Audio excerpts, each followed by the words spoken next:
म्हणतात ना, सत्ता मिळवणं सोपं असतं, पण ती टिकवणं आणि त्यासोबत लोकांचा विश्वास जपून ठेवणं ही खरी कसरत असते.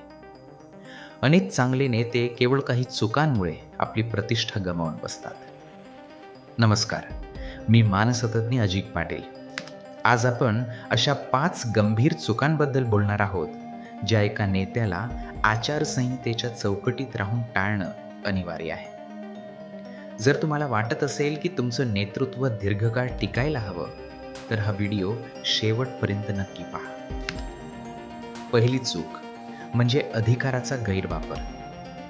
पदाचा वापर लोकहिताऐवजी वैयक्तिक स्वार्थासाठी किंवा कोणाचा तरी सूर घेण्यासाठी करणं हे नेतृत्वाचं सर्वात मोठं अपयश आहे. सायकोलॉजी सांगते की जेव्हा तुम्ही सत्तेचा धाक दाखवता, तेव्हा लोकांच्या मनातील तुमच्याबद्दलचा आदर संपतो आणि केवळ भय उडतं.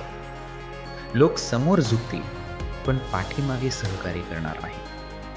नेहमी लक्षात ठेवा, सत्ता ही एक जबाबदारी आहे, तो तुमचा वैयक्तिक अधिकार नाही. दुसरी चूक, पक्षपातीपणा.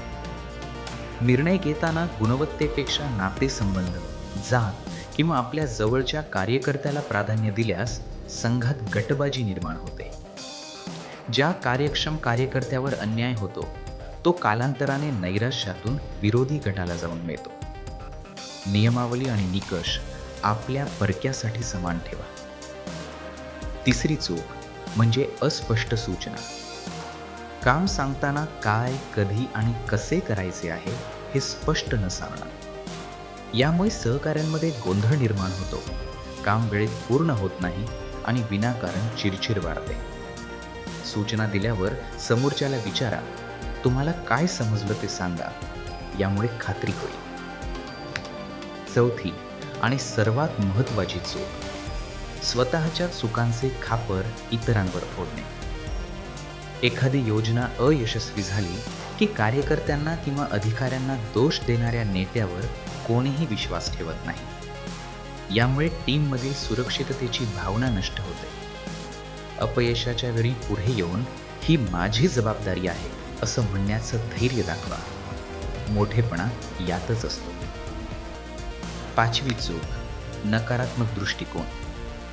कठीण प्रसंगात हतबल होणं किंवा हे काम होणारच नाही अशी भाषा वापरणं. नेत्याची ऊर्जा ही संसर्गजन्य असते. जर तुम्हीच नकारात्मक असाल तर तुमच्या सहकाऱ्यांचं मनोधैर्य क्षणात खचून जाईल. अडचणींवर रडत बसण्यापेक्षा उपायांवर चर्चा करा. तुमची सकारात्मकता पूर्ण टीममध्ये चैतन्य निर्माण करेल. तर मित्रांनो, सत्ता, निष्ठा आणि आदर या 3 गोष्टी जपायच्या असतील तर या 5 चुकांपासून दूर राहा. स्वतःमध्ये बदल घडवणं हीच खऱ्या नेत्याची सुरुवात असते. तुमच्या मते एका नेत्यामध्ये आणखी कोणता दोष असू नये? कमेंटमध्ये नक्की सांगा. हा व्हिडिओ तुमच्या टीमसोबत शेअर करा आणि पाहत रहा परिस फाउंडेशन. धन्यवाद.